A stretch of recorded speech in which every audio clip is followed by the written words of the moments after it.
What's up, everyone? My name's Sam Oler, and I am your Cleveland area realtor. And today we are going to be checking out a beautiful colonial home over in Westlake, Ohio. Now, this home is less than 5 minutes away from the Westlake Rec Center, so you are going to have access to a gym and a pool and not even have to drive super far, which is incredibly nice. Now, if that's not really your style, you have the opportunity to drive over to Crocker Park, which has a ton of different shopping along with restaurants to choose from. Now, if you find yourself wanting to check out Lake Erie, you're not too far from Huntington Beach, which is up in Bay Village, where you'll have access to a nice little scenic park that leads down to the beach itself. Now, this home has 3 bedrooms, 2 bathrooms, and it comes in just under 1,700 square feet, so you're not lacking space by any means in this one. If you find yourself looking for a home in this area or anywhere in the greater Cleveland area, feel free to reach out to me. I'd love to help you out. You can find all of my contact information down in the description. But without further ado, let's begin this walkthrough.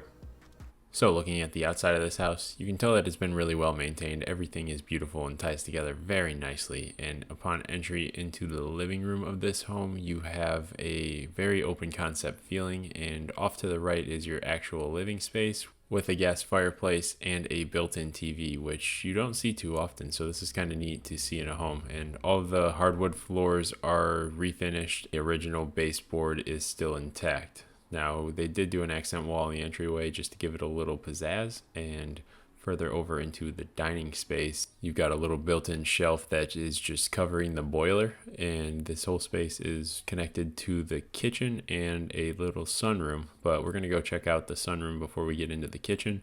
And in the sunroom, you've got these giant wooden slabs that are hanging from the ceiling, and it allows you to set plants on it and start to allow them to get the proper amount of sunlight that they would ever need. And as we work our way back into the kitchen, you've got your granite countertops and your green painted shaker cabinets, which is a really cool vibe that really brings this place together. Now, that farmhouse sink is a wonderful addition to this kitchen. I think they did a great job with their choice of what they wanted to finish this kitchen with. And take notice of the crown that they used on the cabinets. You don't see that too often, especially on like flipped houses. I know this one was lived in, but a lot of builders won't take the special time to actually finish that off and make it complete.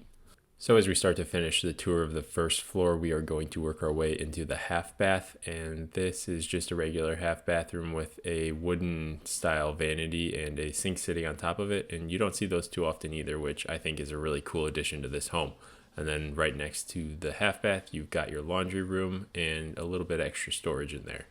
So now we're going to start working our way up to the second floor, and this is where all the bedrooms are going to be located.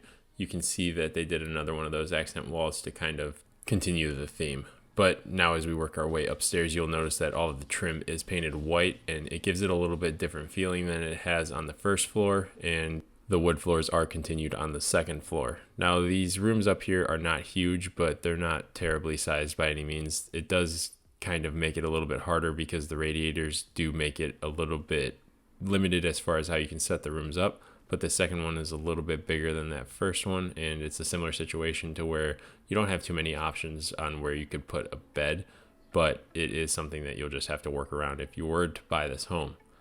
So working our way into the last bedroom on this floor, it's about the same size as the other one, and it has a walkout balcony, which is kind of nice comparatively. And it also has a accent wall, which the homeowner decided to do. And I'm guessing that's where they put their bed just to give it a little bit more of a custom feeling in here. Now, as we work our way over to the balcony, you're going to get a quick view of what there is outside. And it's just a flat roof with a iron railing. And it's a pretty small area, but it's pretty neat to have a little section that you can go outside and sit. Now, as we start to work our way over to the bathroom, they used a LVT on the floor, which is just a luxury vinyl plank that is pretty much waterproof and life-proof. And then they used a marble-looking countertop and backsplash. Now, I'm not sure how they got this shower up here because it is a one-piece fiberglass tub insert, but they ended up doing it and it looks good. And the nice part about these is you don't ever have to worry about a leak unless you somehow break it, because it's all one piece. So there's never ever going to be a seam that might possibly leak that you might not know about. And there's not a ton of maintenance that you need to do besides just regular cleaning. Now here's another view of the vanity and the mirror with the light fixture. And we're going to start working our way back down to the basement. Now this is a really cool house, but the one downside to it, I think, is that it is on a main road and there's a stoplight right next to it, so it might be a little bit tricky as far as getting inside and outside the house. But just being inside of it, walking around, I don't hear any of the road noise. So it sounds like they've got their insulation and a little bit nicer windows just so that it prevents the noise from coming inside the house.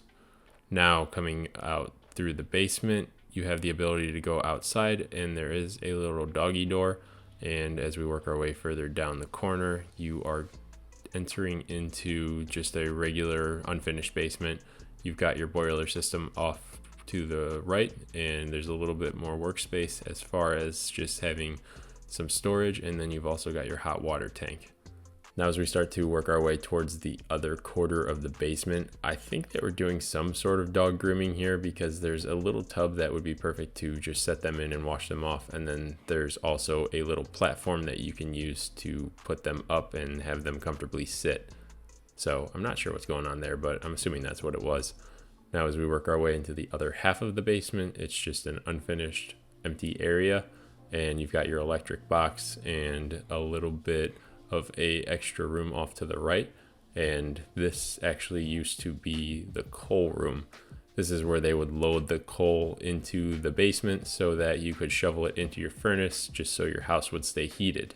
Now there is a window in this room, and that was probably what they used to shovel the coal into this room, and they did that because it would be a lot easier to do that instead of carrying the coal down the stairway. As we start to finish up this walkthrough, I'm gonna show you the living space one more time, but I think this is a great house. It's got a lot of charm, and I think it'll be perfect for someone who can deal with the main road. But other than that, there isn't a lot of downsides to this home.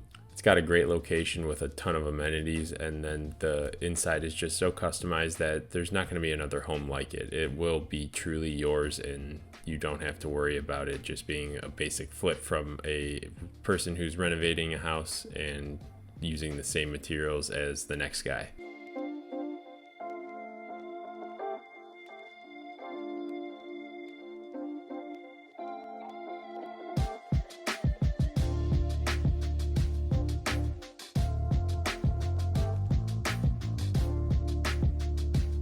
If you made it this far into the video, I want to say thank you. It shows you might be looking to relocate to this area or buy a home in this area. And if you're looking somewhere else, that's fine too. I'll be able to help you out. You can find all my contact information down in the description below, along with all of my other social media. Or if it makes it a little bit easier for you, you can feel free to call or text me here. But if you find yourself down in the description checking out my social media, I encourage you to click that like button before you leave, because it is going to help me out a ton. But with all that being said, I'm going to leave the video there, and I will catch you in the next one.